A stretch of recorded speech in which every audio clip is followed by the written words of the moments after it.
My daughter-in-law, a bank manager, humiliated me in public just because I asked to withdraw $80. She smirked. We don't serve people from the gutter here. Minutes later, I made a request for $260,000. The entire bank stood up. I'm glad to have you here. Follow my story until the end and comment the city you're watching from, so I can see how far my story has reached. My name is Michael, and at 63 years old, I thought I had seen the worst of human nature. I was wrong. It was a Tuesday morning in October when I walked into First National Bank, the same branch where I had been banking for over 20 years.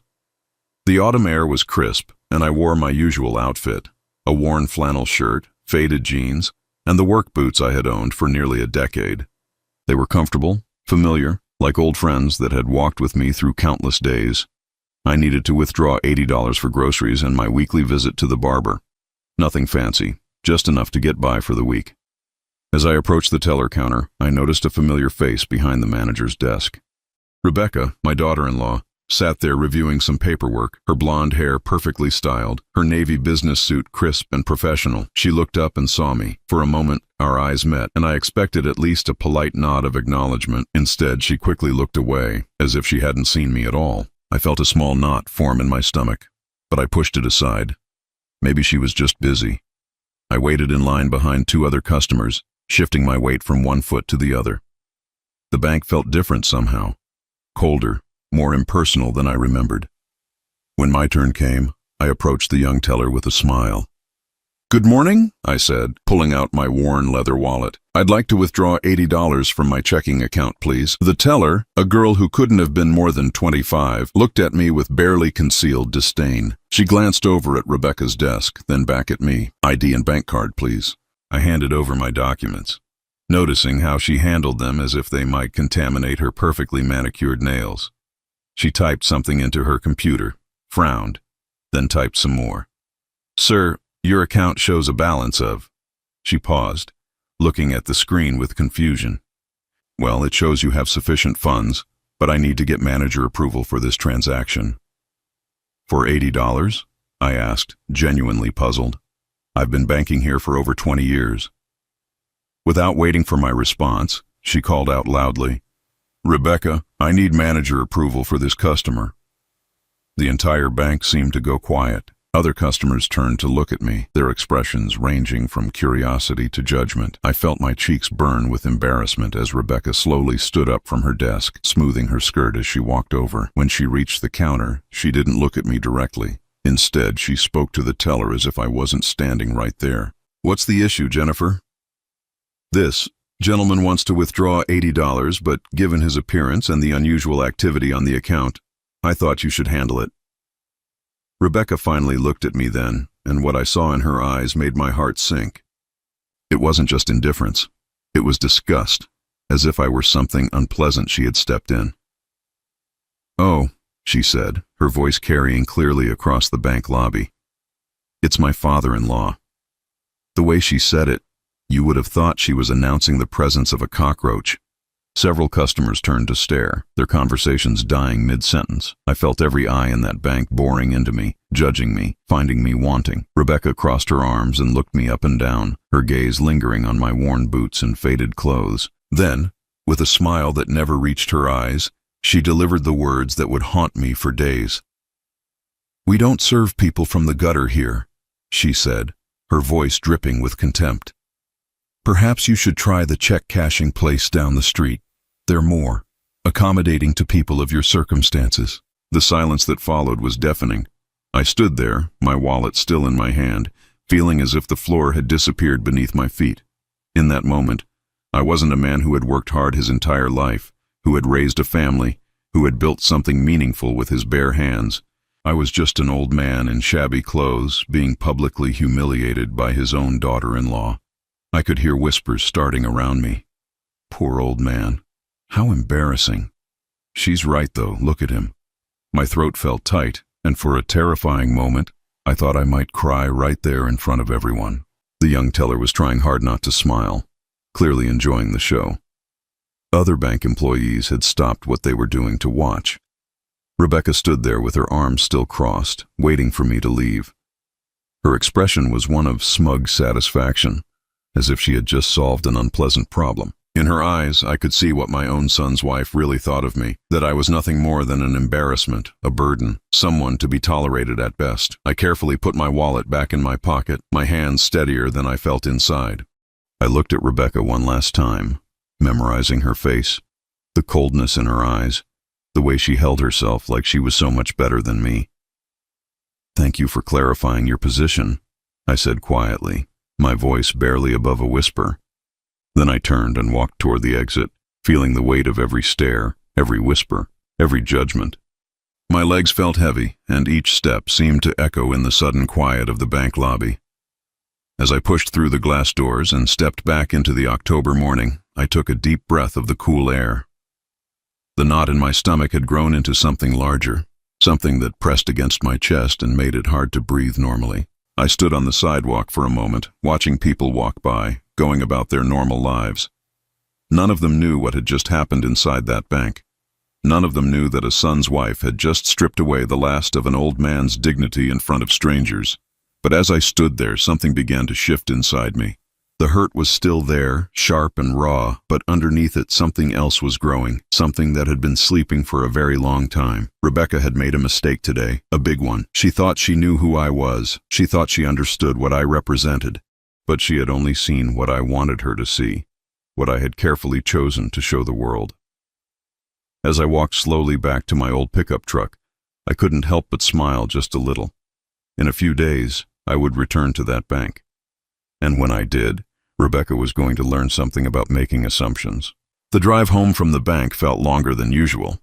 My hands gripped the steering wheel of my 1998 Ford pickup, a truck that had seen better days but still ran like a dream. The faded blue paint and rust spots told a story of years of honest work, of hauling lumber and tools, of being a reliable companion through decades of early mornings and late nights. As I pulled into my driveway, I looked at my house, a modest two-story home with white siding that needed a fresh coat of paint.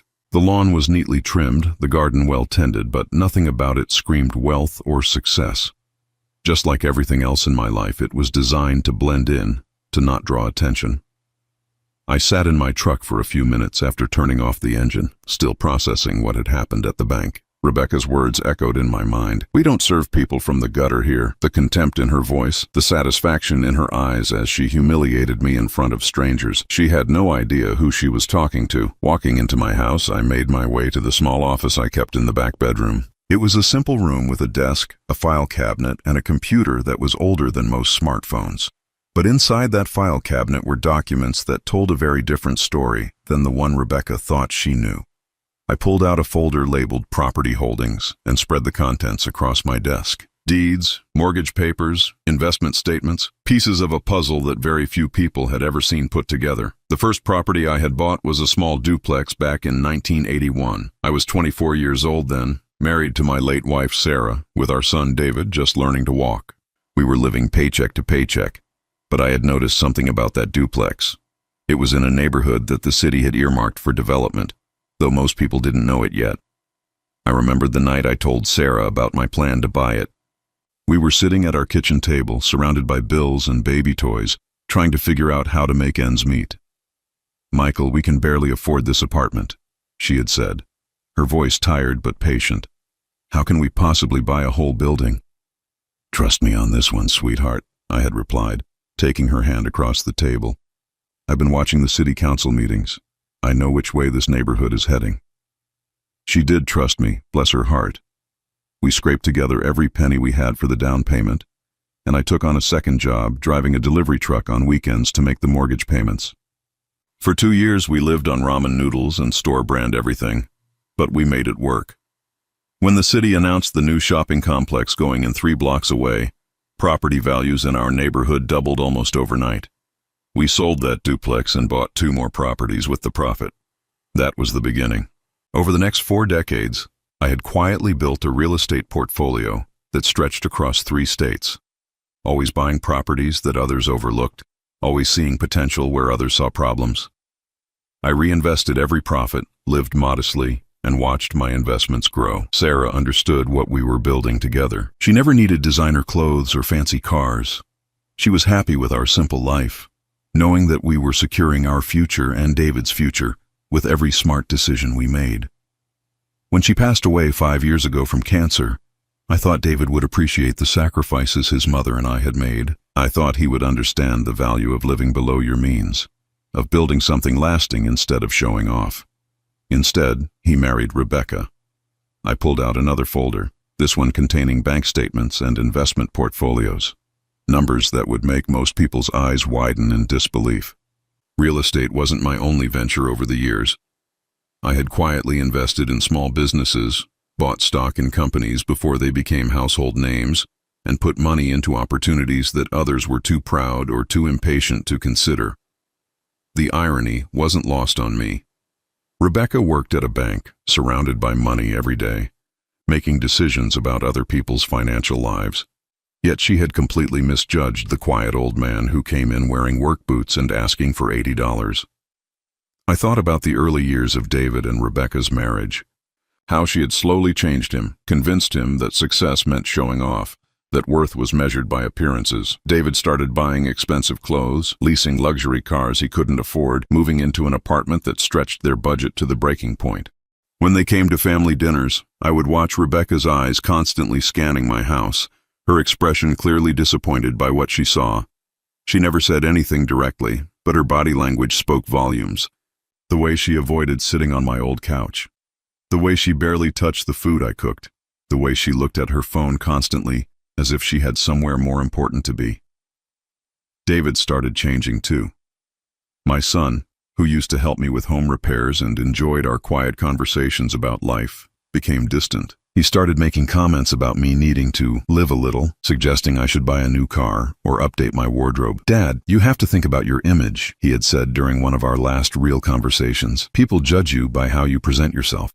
What he didn't understand was that I had been very carefully crafting my image for decades. I wanted people to underestimate me. I wanted them to see an ordinary working man who posed no threat, who wasn't worth paying attention to. It made business easier, negotiations simpler, and life more peaceful. But it also meant that my own family had started to see me the same way everyone else did. I put the financial documents back in their folders and pulled out one more file. This one contained correspondence with my lawyer about my will and estate planning. For years I had planned to leave everything to David, trusting that he would use the inheritance wisely and maybe understand finally what his parents had built together. But lately, I had been reconsidering that decision. Sitting there in my quiet office, looking at the proof of 4 decades of careful planning and smart investments, I felt something I hadn't experienced in years: clarity. The humiliation at the bank hadn't broken me. It had awakened something. Rebecca thought she knew who I was. She thought she understood my value, my worth, my place in the world. She had made her judgment based on my clothes, my car, my quiet demeanor. She was about to learn how wrong she was.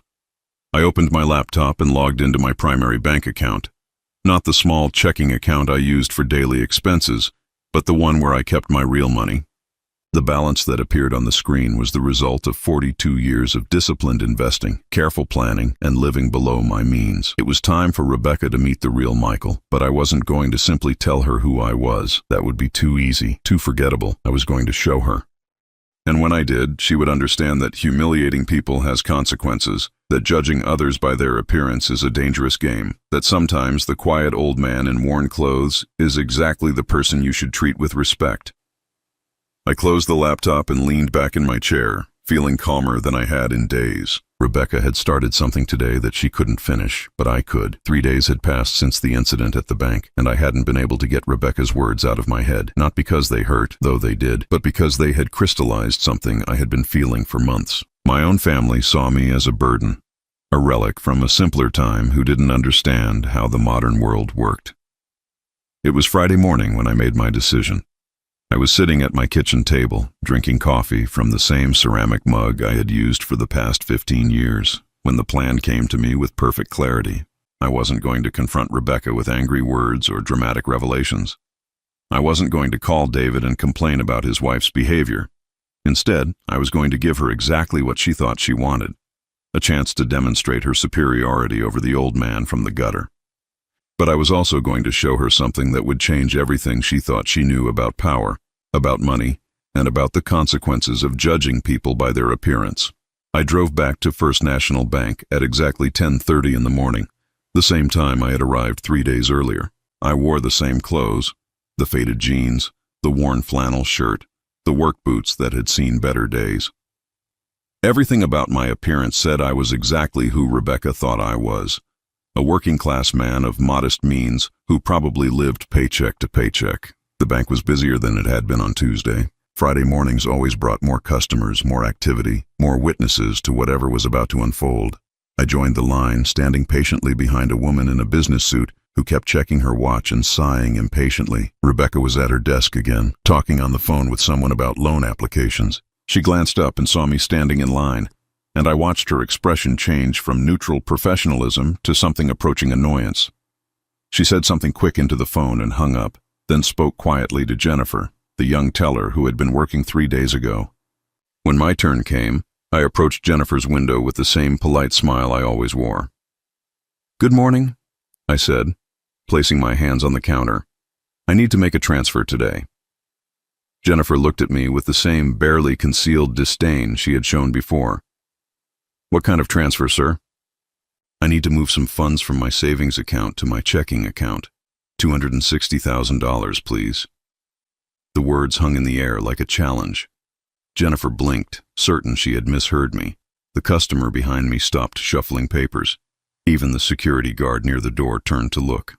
"I'm sorry, sir, did you say?" Jennifer's voice trailed off. $260,000, I repeated calmly. "From savings to checking. I assume that won't be a problem?" Jennifer's face went pale. She stared at her computer screen, then at me, then back at the screen. Her hands trembled slightly as she typed in my account information. What happened next was exactly what I had expected, but somehow more satisfying than I had imagined. Jennifer's eyes went wide as the account information populated on her screen. She blinked several times, as if the numbers might change if she looked hard enough. Then she swallowed hard and glanced toward Rebecca's desk. "Ma'am," she called out, her voice higher than normal, "I need immediate manager assistance." The bank seemed to shift around us. Conversations quieted. Other tellers stopped what they were doing. Rebecca stood up from her desk, smoothing her skirt as she had 3 days earlier. But this time her expression was different. She looked confused, almost worried. "What's the issue now, Jennifer?" Rebecca asked as she approached the counter. Jennifer leaned close to her manager and whispered something I couldn't hear, but I could see Rebecca's face change as the words sank in. Her confident posture faltered. The color drained from her cheeks. Rebecca looked at me then, really looked at me, as if seeing me for the first time. Gone was the contemptuous dismissal from Tuesday. In its place was something I hadn't seen from her before: uncertainty. "Sir," she said, her voice carefully controlled, "Jennifer tells me you want to transfer a substantial amount. I'll need to verify your identity and account information personally." "Of course," I replied, pulling out my wallet with the same deliberate calm I had maintained throughout this entire exchange. "I understand that large transactions require additional oversight." Rebecca took my ID and bank card with hands that weren't quite steady. She walked back to her desk and began typing, her movements quick and nervous. I could see her checking and double-checking the information on her screen. Meanwhile, word was spreading through the bank. Other employees were glancing in my direction. The branch manager had emerged from his office and was watching from a distance. Customers were starting to whisper among themselves. After what felt like 10 minutes but was probably only 3, Rebecca returned to the counter. Her professional composure was back in place, but I could see the strain around her eyes. "Mr. Coleman," she said, using my last name for the first time in years, "your account information checks out. However, a transfer of this magnitude requires additional documentation and approvals. Would you mind stepping over to my desk so we can complete this transaction privately?" The irony was delicious. 3 days ago she had been eager to handle my business as publicly as possible, making sure everyone in the bank could witness my humiliation. Now she wanted privacy, discretion, a chance to contain whatever was happening. "I'm comfortable handling this here at the counter," I said pleasantly, "unless there's some reason the transaction can't be completed." Rebecca's jaw tightened almost imperceptibly. "No, sir. No reason at all." She returned to her computer and began the process of moving $260,000 from one of my accounts to another. With each keystroke, I could see her growing more uncomfortable, more aware that she had fundamentally misjudged the situation. But what Rebecca didn't know, what none of them knew, was that this was just the beginning. The $260,000 I was moving represented less than 2% of my total liquid assets. It was pocket change, a small demonstration designed to get their attention. As the transaction processed, I watched the other bank employees trying to pretend they weren't watching. I saw customers straining to overhear our conversation.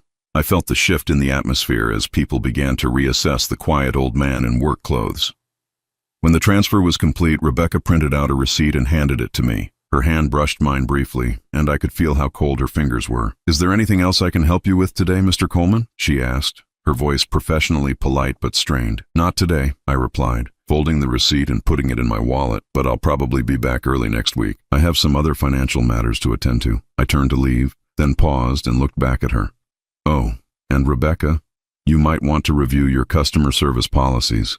Sometimes people aren't exactly what they appear to be." As I walked toward the exit, I could feel every eye in the bank following me. The same people who had witnessed my humiliation 3 days earlier were now watching in stunned silence as the narrative completely reversed itself. I pushed through the glass doors and stepped back into the autumn air, feeling lighter than I had in months. The first phase of my plan was complete. Rebecca now knew that I had access to serious money, but she still had no idea how serious. More importantly, she was starting to understand that she had made an enemy, not through anger or spite, but through her own arrogance and cruelty.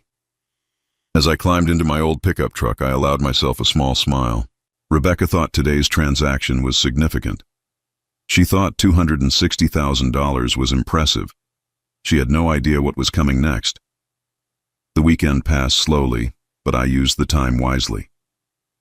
Saturday morning, I called my lawyer, Harold Morrison, who had been handling my legal affairs for over 20 years. Harold was one of the few people who knew the full scope of my financial situation, and he had always been discreet about it.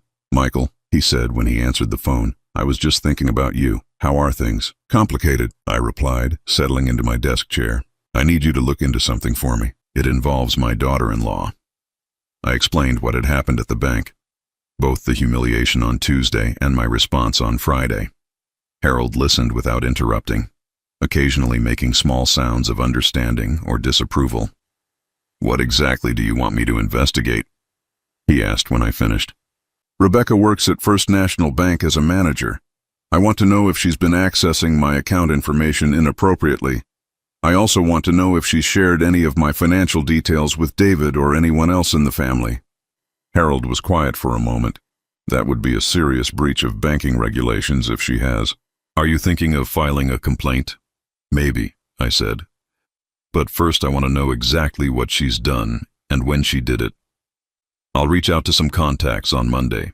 Banking records are protected, but there are ways to determine if someone has been accessing accounts they shouldn't be looking at." After I hung up with Harold, I spent the rest of Saturday thinking about my family dynamics over the past few years. When had David started changing? When had the distance between us really begun? Looking back, I could pinpoint it to about 6 months after he married Rebecca.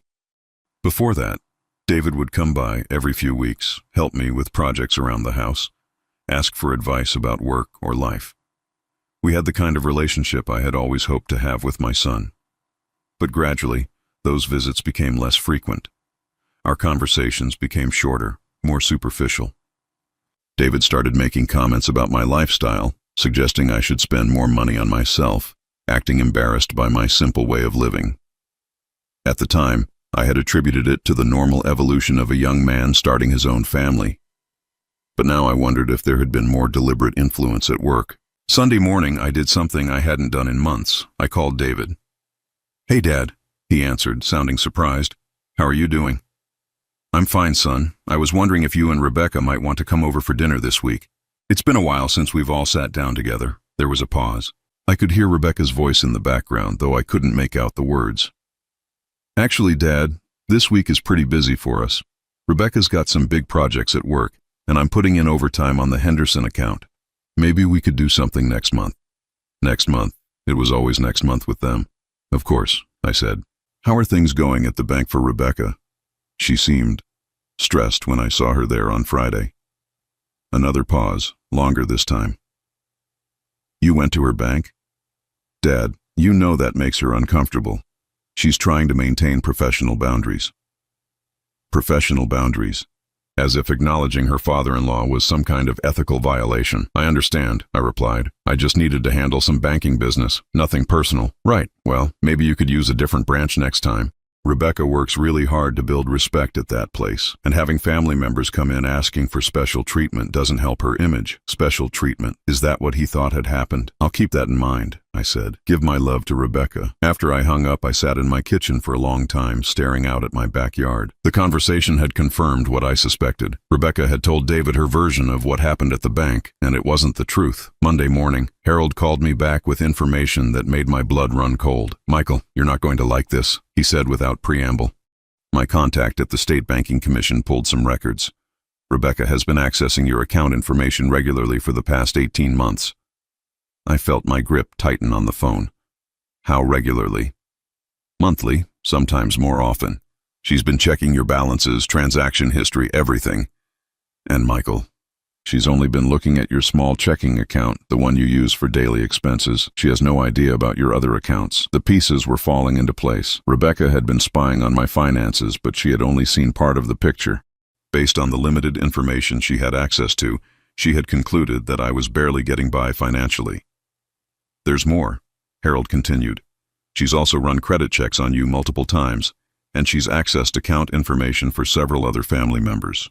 Your cousin Martha, your nephew James, even your late wife's sister Helen. I felt sick.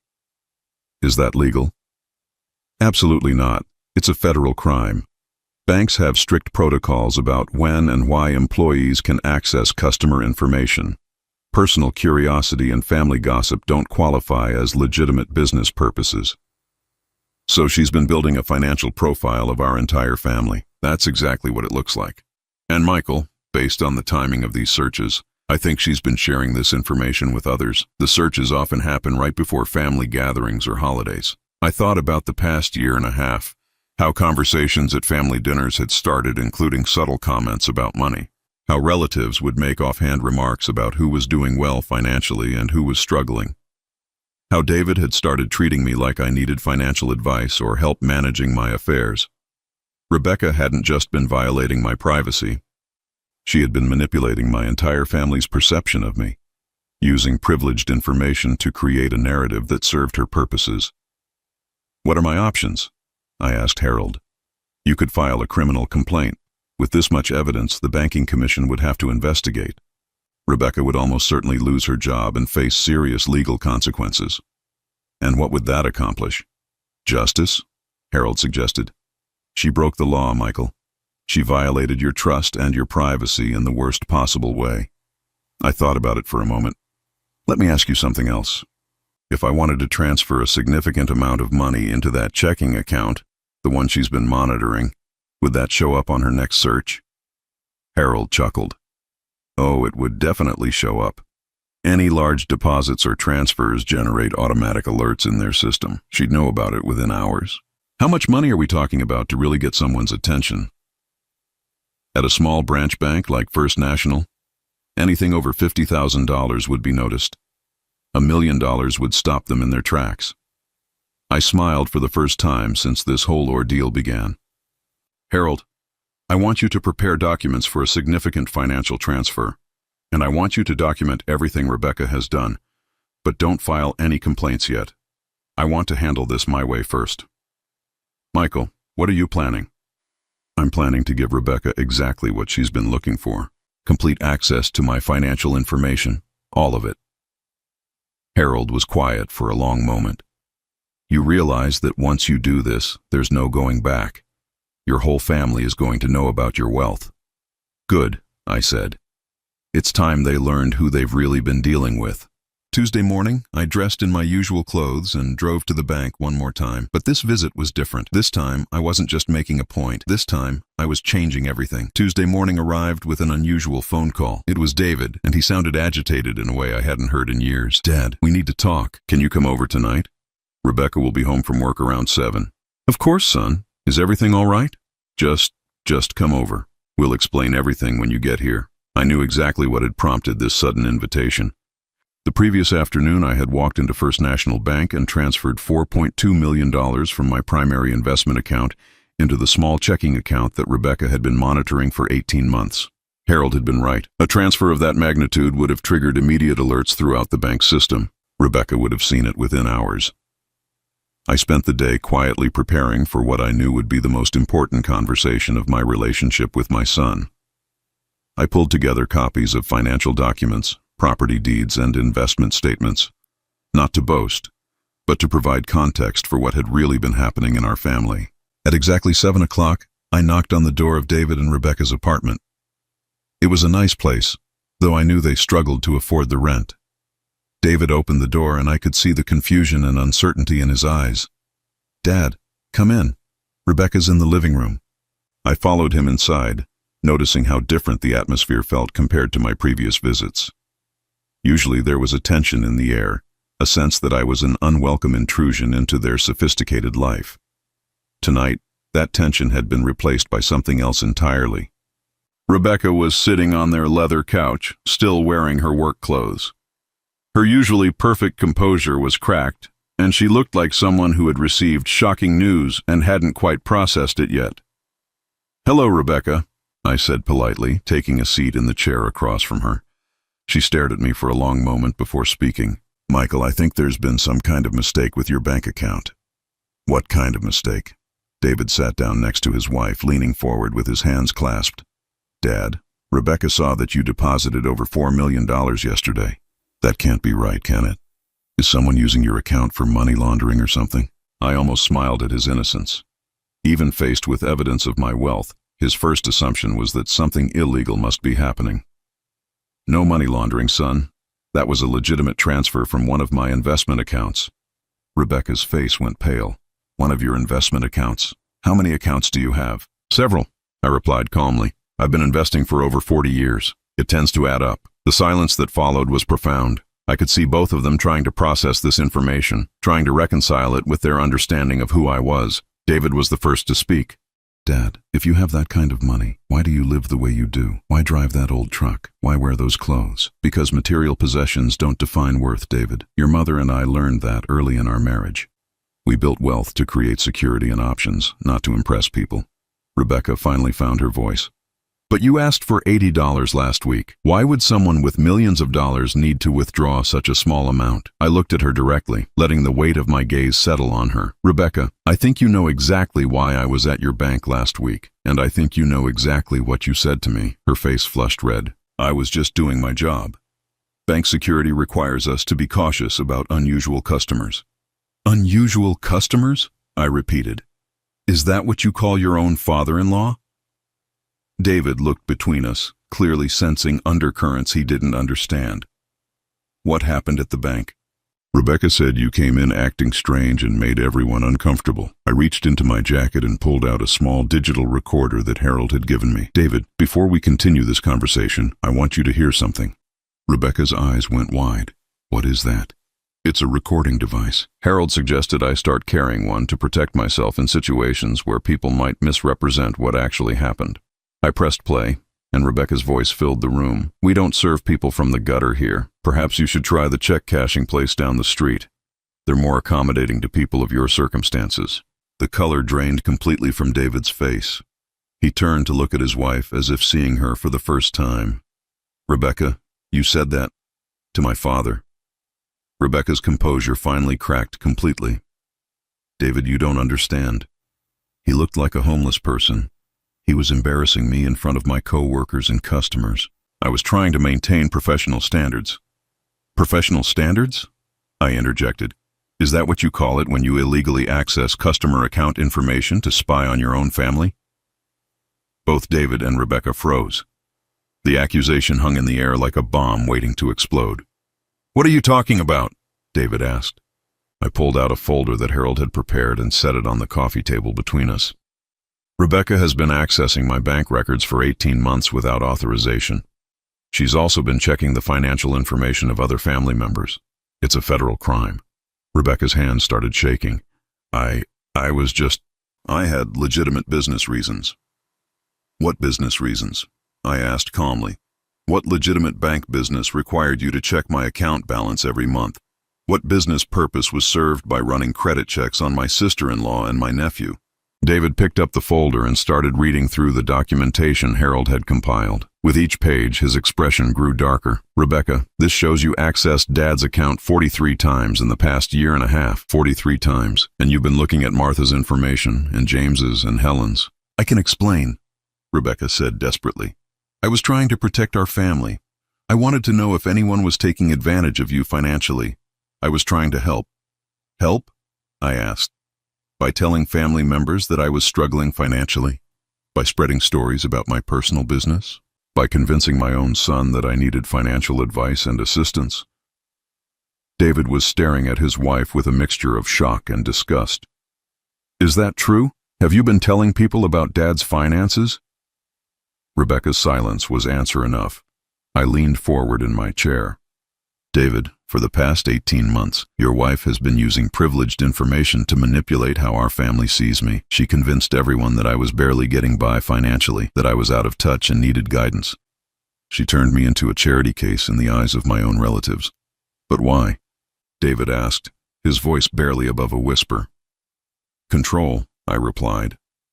As long as everyone believed I was struggling, Rebecca could position herself as the successful, sophisticated one. She could be the voice of reason, the one who understood how money and social status worked.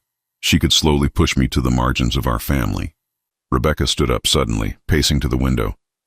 You don't understand the pressure I'm under at that bank. I work with wealthy clients every day. I see how they live, how they dress, how they present themselves. And then my father-in-law shows up looking like he just came from a construction site, asking for grocery money. It reflects on me professionally. So you decided to humiliate me publicly to protect your image?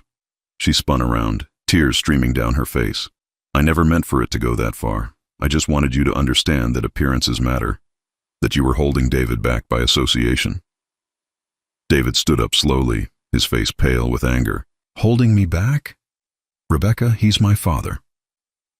A father who dresses like a day laborer and drives a truck older than our marriage, she shot back. Do you know what my colleagues say when they find out I'm related to him? The room went completely silent. Even Rebecca seemed to realize she had gone too far. I stood up and gathered my papers. Rebecca, you've shown me exactly who you are. You've also shown David who you are. I think my work here is done. As I walked toward the door, David called after me. Dad, wait, what happens now? I turned back to face my son. Now you have to decide what kind of man you want to be, David. What kind of marriage you want to have. What kind of family you want to build. I looked at Rebecca one last time. As for you, Rebecca, you might want to start looking for a new job. Federal banking violations tend to have serious consequences. As I left their apartment, I could hear them arguing behind me, their voices rising in anger and recrimination. I felt no satisfaction in their pain, but I felt something I hadn't experienced in years, complete clarity about where I stood with my family. The truth was finally out in the open. Now everyone would have to live with the consequences of their choices. 6 months have passed since that confrontation in David and Rebecca's apartment, and the ripple effects continue to reshape everything I thought I knew about family, loyalty, and the true nature of the people closest to us. Rebecca lost her job at First National Bank 3 weeks after our conversation. The federal investigation that Harold helped initiate found evidence of systematic privacy violations affecting dozens of customers over a 2-year period. She was terminated immediately and faced federal charges that resulted in a plea agreement, probation, and permanent exclusion from the banking industry. David filed for divorce 2 months later. The dissolution of their marriage wasn't pretty. Rebecca fought for spousal support, claiming she had given up career opportunities to support David's advancement.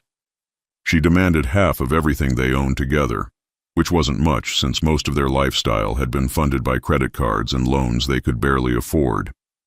What she didn't know, what David hadn't told her, was that 3 years earlier, I had quietly paid off his student loans. $43,000 that would have taken him years to repay. I had done it anonymously, through a lawyer, because I wanted my son to start his marriage without the burden of debt. I had asked David never to mention it to Rebecca, because I didn't want it to become a source of family drama. When this information came out during the divorce proceedings, Rebecca's lawyer tried to argue that I had been secretly supporting their marriage all along, making her entitled to continued support. The judge was not impressed with this logic. David moved back home with me temporarily while he sorted out his finances and his life. It was strange at first having my 40-year-old son sleeping in his childhood bedroom, eating breakfast at the same table where I had helped him with homework 30 years earlier. But it also gave us time to talk in a way we hadn't in years. "Dad," he said one morning over coffee, "I owe you an apology that I don't even know how to begin." I set down my newspaper and looked at my son. He looked older than his years, worn down by the stress of the divorce and the revelation of what his marriage had really been built on. "You don't owe me anything, David." "Yes, I do. I let Rebecca convince me that you needed my help. That you didn't understand how the modern world worked, that you were holding me back somehow." He shook his head. "I started seeing you through her eyes instead of my own." We talked for hours that morning about how subtle manipulation works, how gradually someone can change your perception of reality without you even realizing it's happening. David told me about conversations with Rebecca where she would plant seeds of doubt about my judgment, my relevance, my value to the family. "She made it seem like caring about you meant helping you change," he explained. "Like the loving thing to do was to modernize you, upgrade your lifestyle, teach you to present yourself better." I listened without judgment as my son worked through his guilt and confusion. I had spent months being angry about his behavior, but hearing him explain how carefully Rebecca had orchestrated his change in attitude toward me, I realized he had been as much a victim of her manipulation as I had been. The rest of our family took longer to understand what had really happened. Cousin Martha called me after she learned about Rebecca's illegal access to her bank records. "Michael, I don't know what to say. She told us all that you were struggling financially. She made it sound like you were too proud to ask for help, but that David was worried about you." Similar conversations happened with my nephew James, my sister-in-law Helen, and several other relatives. Rebecca had created an entire narrative about my circumstances, using illegally obtained information to make herself seem knowledgeable and concerned, while painting me as a declining elderly man who needed family intervention. The most painful conversation was with Sarah's sister Helen, who had apparently been planning to approach me about moving into a senior living facility, because Rebecca had told her I couldn't maintain my house properly anymore. "I feel like such a fool," Helen said when she called to apologize. "I should have talked to you directly instead of believing secondhand information." But the real transformation came in my relationship with David. Living together again, even temporarily, reminded both of us of what we had lost when Rebecca's influence took hold. We started working on home improvement projects together, the way we had when he was younger. We had long conversations about life, about values, about what really mattered. One evening, as we were refinishing the deck behind my house, David asked me about my wealth. "Dad, all those years when you and Mom were saving and investing, did you ever think about spending more on yourselves? You could have had anything you wanted." I stopped sanding the deck board I was working on and looked at my son. "David, your mother and I had everything we wanted. We had each other, we had you, we had our health and our home. What more could we need? But you could have traveled the world, bought luxury cars, lived in a mansion. And then what? Would that have made us happier? Would that have made you a better person? Would that have made our family stronger?" He thought about that for a while before answering. "Rebecca always said that success meant showing people what you could afford." "Rebecca was wrong about a lot of things," I replied gently. "Real success is having the freedom to live according to your values, not other people's expectations." 3 months ago, David found his own apartment across town. It's a modest place, well within his means, furnished simply but comfortably. He started dating again, a teacher named Jennifer who seems genuinely interested in who he is rather than what he owns. Last week he brought Jennifer over for dinner. She wore jeans and a sweater, helped with the dishes, and laughed at my stories about David's childhood mishaps. When she left that evening, she hugged me and said, "I can see where David gets his kindness. I've also made some changes in my life. Not to my lifestyle. I still drive my old truck and wear my comfortable clothes, but to my priorities. I've started volunteering at a local literacy program, helping adults learn to read. I've joined a woodworking club where I'm teaching younger members traditional crafting techniques. Most importantly, I've begun the process of establishing a foundation that will continue after I'm gone.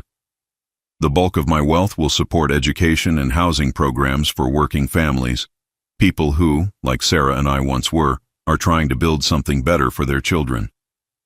David will inherit enough to live comfortably and pursue his interests, but not so much that he'll never need to work or find his own purpose. We've talked about this extensively, and he understands my reasoning. I don't want to leave you a burden disguised as a blessing, I told him. I want to leave you the freedom to become whoever you're meant to be. Last month, I ran into Rebecca at the grocery store. She looked different. Older, harder somehow. Her clothes were still stylish, but I could see the strain around her eyes. She started to walk past me without acknowledgement, then stopped and turned back. "Michael," she said quietly, "I want you to know that I never meant for things to go as far as they did." I looked at this woman who had caused so much pain in my family, and I felt something I hadn't expected. Pity. "Rebecca, you spent 2 years studying my financial information illegally. You used that information to manipulate my family's perception of me. You publicly humiliated me to protect your own image. Those weren't mistakes or accidents. Those were choices." She looked down at her hands. "I know. I thought I was protecting David from being associated with failure. The only failure here was in understanding what actually matters in life." As I drove home that afternoon, I thought about the lessons this experience had taught me. About the difference between being respected and being feared. About the importance of knowing who people really are versus who they pretend to be. About the value of living authentically, even when others don't understand or appreciate your choices. Most of all, I learned that wealth without wisdom is meaningless, but wisdom without the courage to act on it is worthless. Tonight, David is coming over for dinner.